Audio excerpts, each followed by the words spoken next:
Geometry Unit 1, Basics of Geometry. We're going to start with Section 1. But before we get started, let's talk about some vocabulary terms. Okay? First one we're going to talk about, let me get my pen ready here, is point. A point is a location with no size or shape. A location with no size, get a dot on there, or shape. Like point A, or point B, or point C. Pull that down just a little bit more. There we go. Next thing we're going to talk about is line. There we go, that's the thickness. A line is made up of points. That's weird.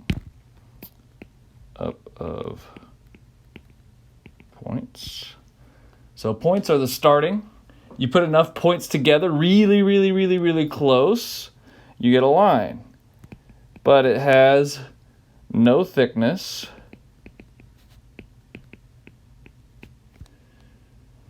or width. So it looks something like this. You get point. You have to have at least 2 points to make what's called a line. So if we have point X and point Y, you can connect them with what's called a line. The line, like the points themselves, have no size or shape. And that's supposed to be a Z. Here we go. And the line itself has no size and shape. It has no thickness or width. Even though we have to draw it with a certain thickness, however thick your pen or pencil is, it actually has none whatsoever. We would call this line XY because X and Y are points on the line, and this symbol right above that means it's a line that goes on forever and ever. Array. A ray is a line that extends indefinitely in one direction. That extends indefinitely. What we mean by forever. Okay? Indefinitely, forever. In one direction. Okay? So what that would look like is something that starts at a point, like point E, and then heads towards another point and goes through that point forever. The way we symbolize this is we put EF because those are the points on it, and then we start at one end and go to the right. We put the direction that it goes. And usually that symbolization always is just left to right. But it doesn't have an arrow on both ends. That means it's a ray. We've got a plane. This is not the one that flies in the air, okay? This is a flat surface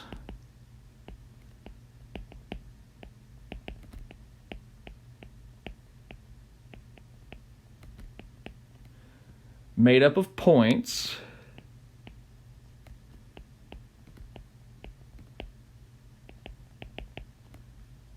and extends indefinitely in all directions.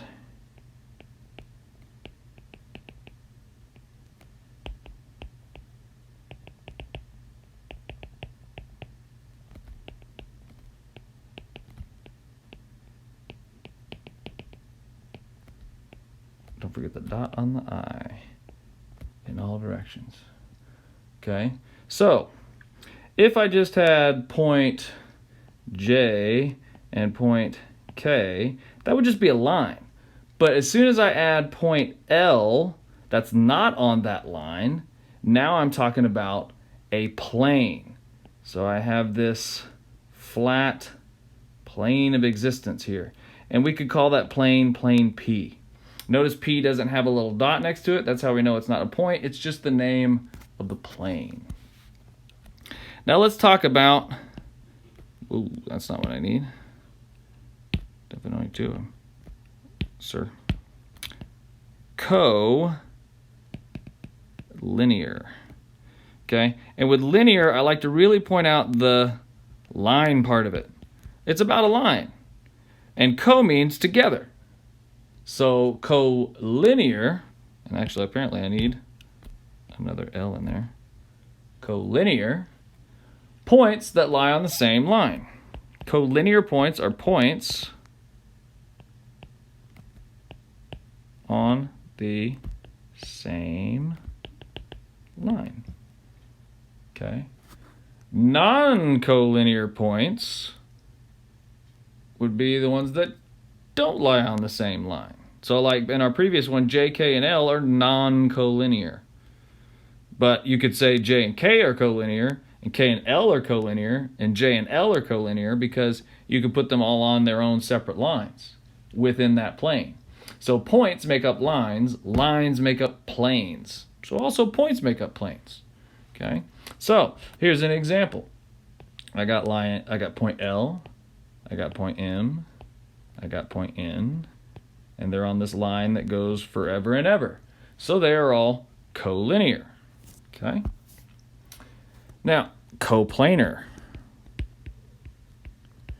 If collinear is on the same line, then coplanar is on the same, that is correct, plane. Points that lie on the same plane.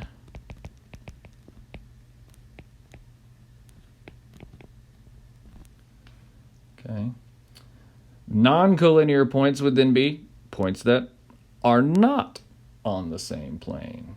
So, like on our previous example, you got point P here, point Q, point R.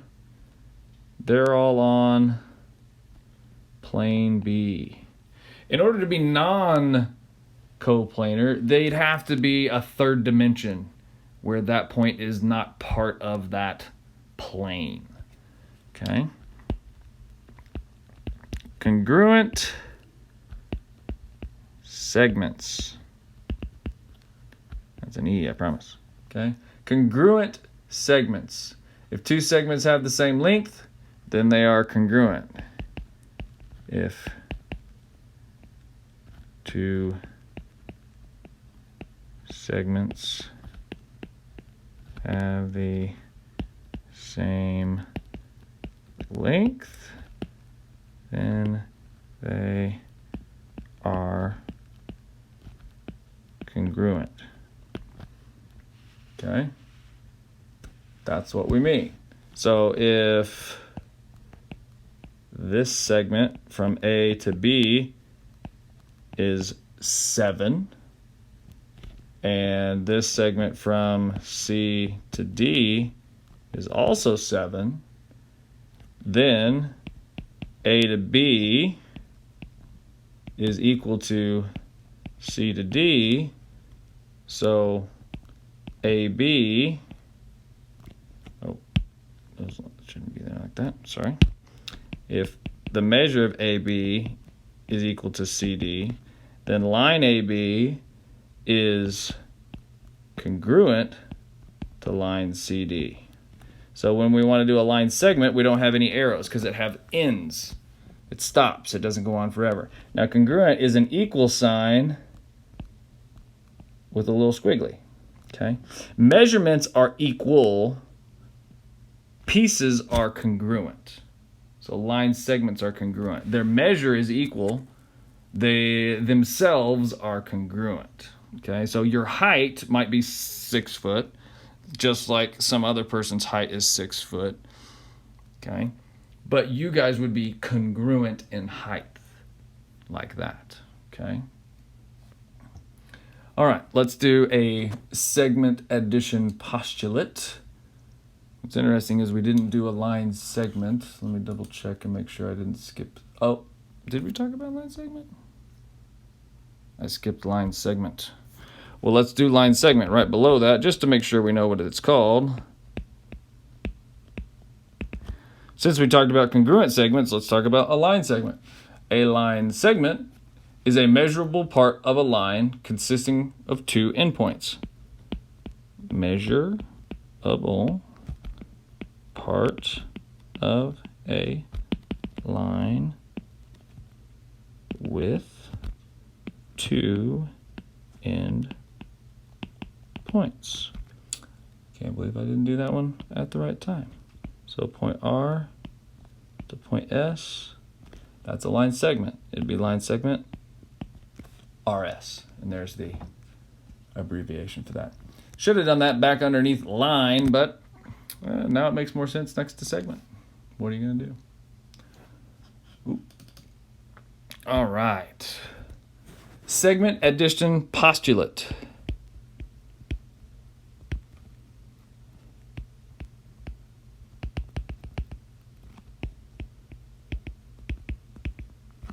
The segment addition postulate. Well, let's break it down. Segment means it's a piece of a line. Addition means we're going to put them together.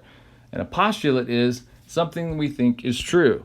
So if A, B, C are collinear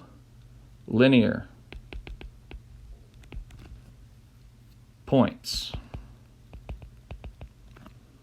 and B is between A and C,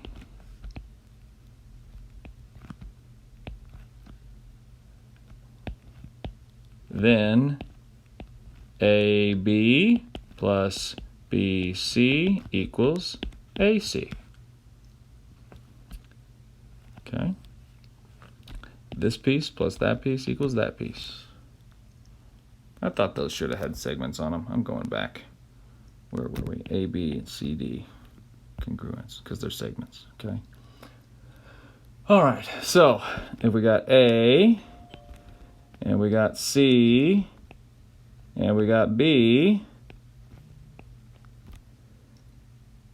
then AB plus BC equals AC. They have to be together. Okay? Distance formula.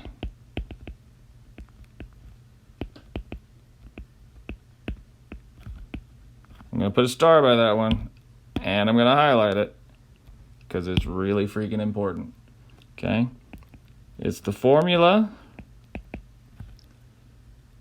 used to find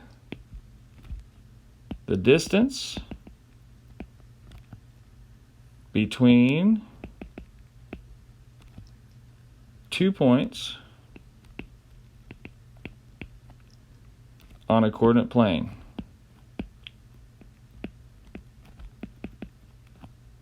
There's supposed to be an R in there. Hold on.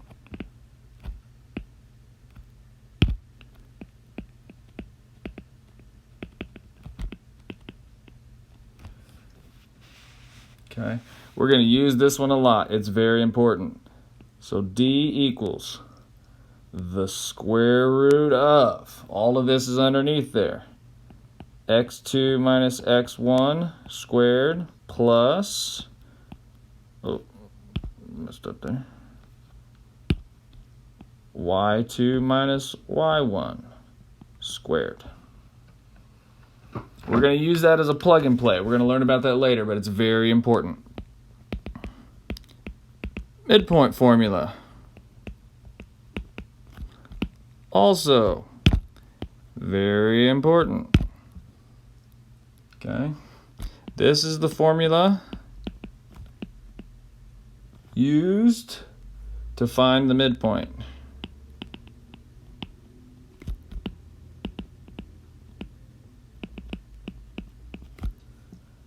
Between two endpoints.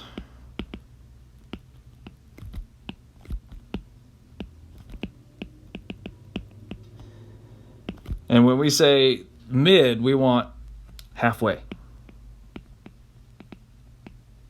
That's what we mean, okay? So the midpoint, big M. We're going to use a little m. You probably use a little m in algebra. I mean, it's for slope. This one's a big M. And it looks like a point. It's got the comma in it.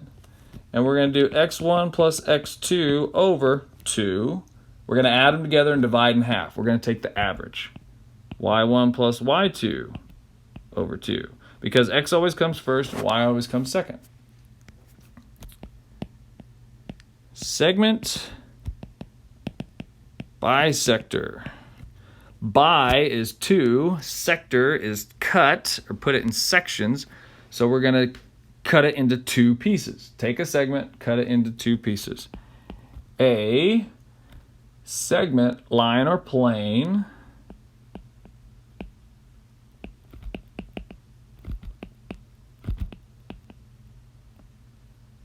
that intersects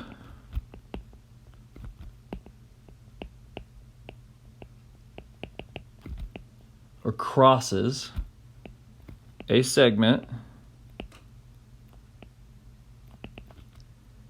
at its midpoint or halfway point.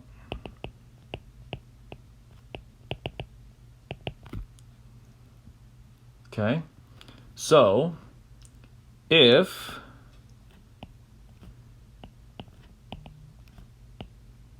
we've got the line A to B, and we've got the segment A to B. If we cross a line through here, right in the exact center, let's call that point M for midpoint, of line L, and we use a cursive L because if you use just a regular lowercase l, it looks like a 1. You can't tell the difference. So we use the cursive L, the loopy one, okay? And so if it crosses right there, these have to be exactly the same measurement. So that would have to be like 7 and 7. Okay, it has to cross right in the middle, but it could be anything that cuts it. It could be a line that goes on forever, like line L. It could be a line segment, or it could be an entire plane. As long as it cuts that other segment in half, it bisects it by 2 sections. Okay, mother of pearl. Perpendicular. Now, many of you might know what it means to be perpendicular. At least you think you know what it means to be perpendicular. But we're really going to talk about this here in a little bit. Okay? It has to do with the slope. Okay? But because the slope is a certain way, then the lines behave in a certain manner. Okay? So, perpendicular, 2 lines that intersect at a 90-degree angle or a right angle. Okay. The symbol for perpendicular looks like an upside down capital T. Okay. That's the symbol for perpendicular. Because when things are perpendicular to each other, you get this little 90-degree angle thing right here. That box means 90-degree angle. So this is going to be the same as those, and it cuts it right at 90 degrees. Okay, just like that. And the reason this happens is the slopes are opposite reciprocals. Because the slopes have different signs, one's positive, one's negative, and they're reciprocals, they're basically flip overs. So if it was 1 over 2, then the reciprocal would be 2 over 1. So they go up and over in opposite amounts, and they do it in opposite directions. They will touch and cross at 90 degrees. That makes them perpendicular. No, that drawing was weird. But that's what I mean by that. Now, I'm going to fix it. More simply, they cross at 90.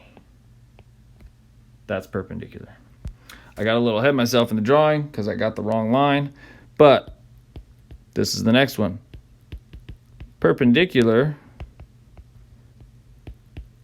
bisector. Well, it's a bisector. It cuts it in 2, and it's perpendicular. So this is a line, segment, or ray, perpendicular,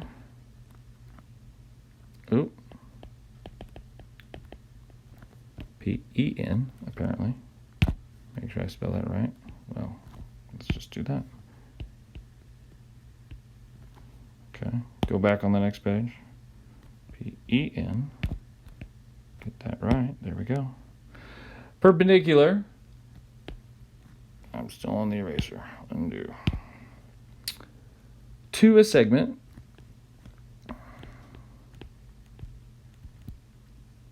at its midpoint.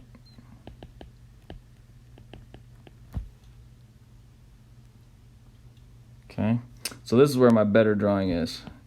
I've got line AB, I've got line CD, and these are equal measures, and this is at 90 degrees, then it is a perpendicular bisector. Okay, let's talk about parallel lines. Parallel lines is just like perpendicular lines. Something is interesting about them, and it happens because of something that's going on with their slopes. Okay, so we're going to talk about parallel lines. Two lines that never touch, okay, or intersect.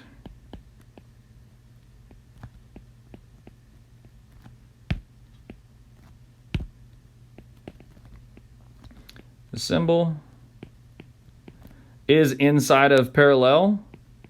It looks like two parallel lines, or an L or an 11. Okay, this happens because their slopes are the same. They rise and run. They go at the same angle. They change at the same rate. And if they do it at the same amount, they will never catch each other.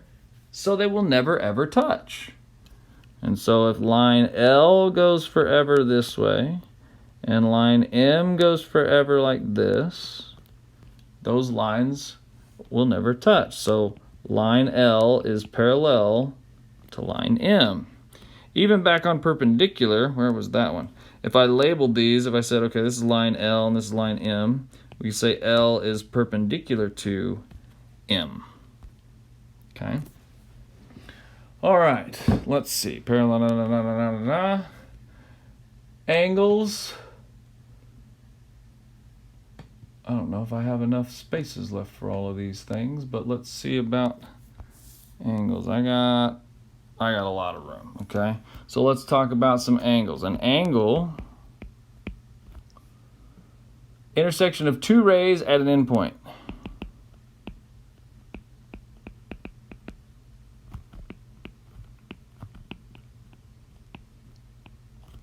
That was very sloppy. Let's fix that.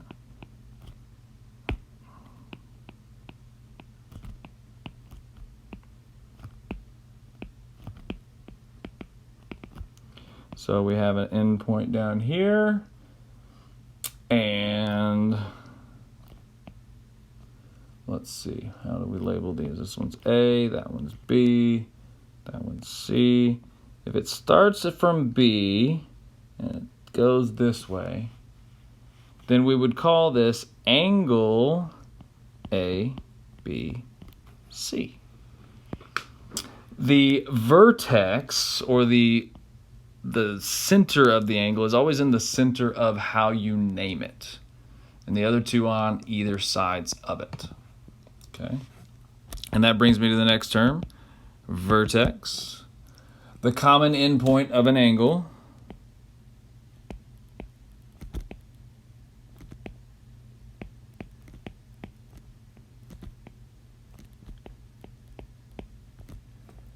Okay, it's where the sides meet. So if again we draw ABC, get our rays on there. Okay, the vertex is B, just like that.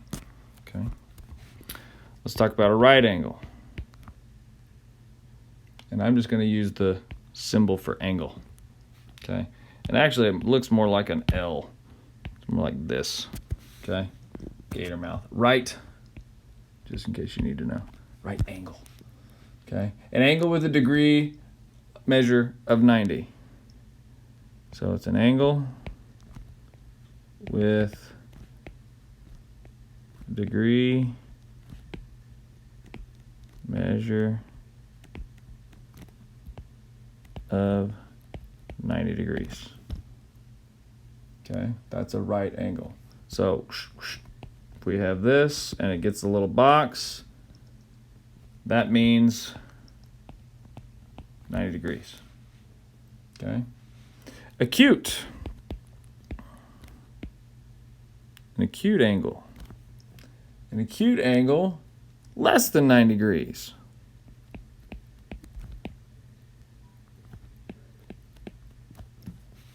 Okay. It's a cute little tiny little baby little angle. Okay. So if we've got our ABC again, if this was measured as 20 degrees, that'd be a cute little angle. Okay. Obtuse. Obtuse. An obtuse angle. It's more than 90. I just think it was like just a big old obtuse angle. Okay. Greater than 90 degrees. So it's going to be kind of open, just like this. Let's say it's like 100 and, well, more than that. Like 140 degrees from here to there. Okay, that'd be an obtuse angle. Straight angle. Straight angle makes 180 degrees.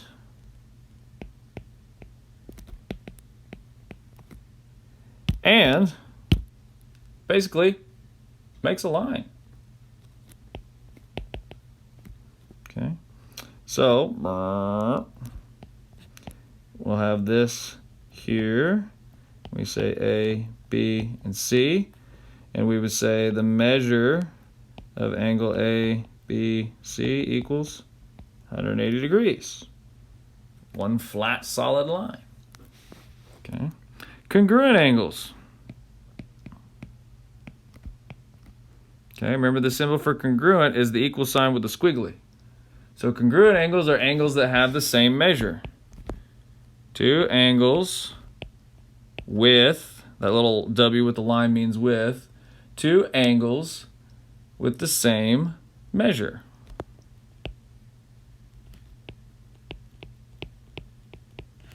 So if we've got angle, and sometimes you don't have all the points, it's just got an A on the end of it. If angle A is 43 degrees,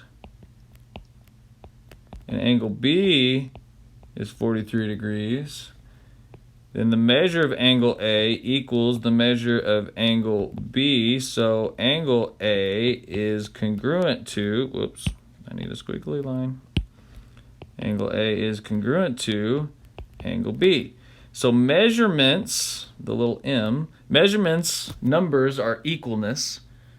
Things are congruentness. Okay, so make sure you remember the difference on those. Adjacent. Okay, adjacent, adjacent, A-D, adjacent, E-N-T, I promise that's an E-N-T. Adjacent angles.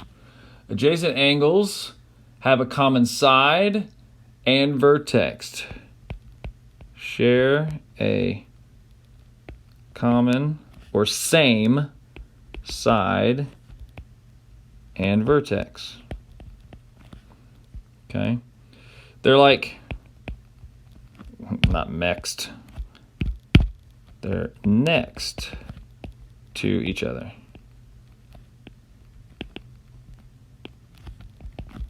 And we'll put next in quotes because it's like they're not, I mean they're sharing the same side. Okay, so adjacent angles. So if I do something like this, and we had angle 1 and angle 2, they have a common side and a common vertex. So those are adjacent angles. The angle addition postulate. Okay. Angle addition postulate. So angle addition postulate. It's about angles. We're adding them together, and this is what happens. That's what we mean with postulate. So if angle ABD, that's a C, hello. If angle ABD and angle DBC, notice that they both have B in the middle. That means they have a common vertex, are adjacent or next to each other, then angle ABD plus angle, that's supposed to be a D, DBC equals angle ABC. Okay, so let's see what that looks like. So we got A to B out to C, and then we got D back to B and C. So there's our common side, BC, and there's A to B, and there, or B to A, and then B to D. So if they share all of that, then they are going to be able to add together to form the biggest angle, A vertex B, D. That's why we label angles the way we do. We talk about left side vertex, right side, left side vertex, right side. We know where that angle is. So ABD is the biggest angle, adding them together. Angle bisector. We already learned about bisector. Bi is 2, sector is cut, and this is an angle that has been cut into 2. 2 equal pieces. So a line or ray that divides or cuts an angle into equal parts.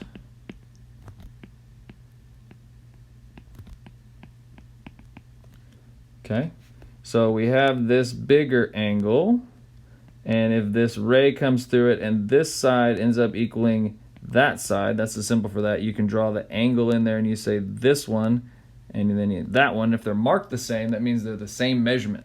They're equal. So that would be a bisected angle. And that ray coming out the middle, that's our angle bisector. Vertical angles. Vertical angles. 2 angles directly across from each other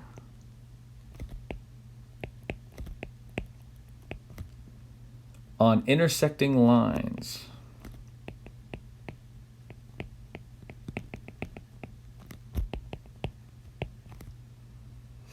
Okay. And this is important, they are always congruent. Okay? Congruent, just like that. So if I have a line that goes this way, and I have a line that goes that way, and I've got angle 1, and angle 2, and angle 3, and angle 4, okay? The measure of angle 1 equals the measure of angle 2. The measure of angle 3 equals the measure of angle 4. So 3 and 4 are vertical angles. Now that makes sense because vertical is up and down. But 1 and 2 are also vertical angles even though they're technically horizontal. Okay? So the vertical angles thing is not about its direction. It's describing a piece of terminology, okay? So we could even say that angle 1 is congruent, squiggly line, to angle 2, and angle 3 is congruent to angle 4. So we're talking about the angles directly without measurement. It's just the angle. If you want to talk like they're degrees, then you're talking a measurement, okay? And it appears that I need to, trying to remember how to do that. I'm going to do this, and then I'm going to go back over here, and I'm going to grab that thing, and where's that little button at? Aha, copy, and bring it over here. Look at all of this. This is what happens when you don't prepare, kids. We got just a few more left here, and then we'll be wrapped up with all the vocab, and then we'll do another video for section 1.1 notes. But complementary angles.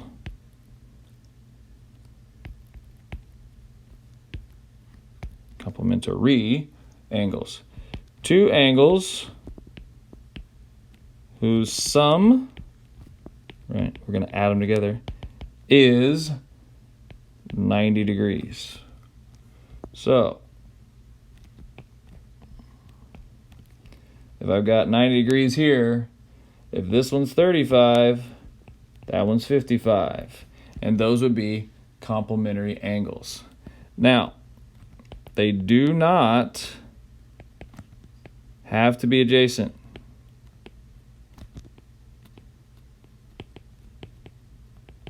So it doesn't matter if I had a 55-degree angle here and a 35-degree angle here. Those would still be complementary. Supplementary. Okay, and how I remember the complementary and the supplementary angles. Complementary is earlier in the alphabet, so it's smaller in my mind. Supplementary, S is later in the alphabet, so it's bigger. This is two angles whose sum, adding, remember, okay, is 180 degrees. Okay, and again, don't have to be adjacent.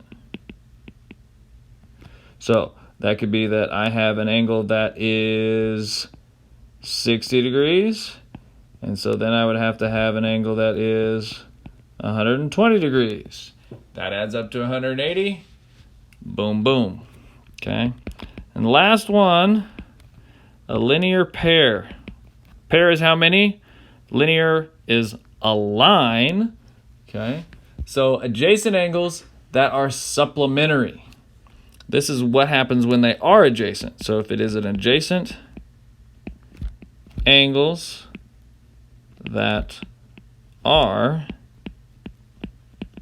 supplementary. Okay.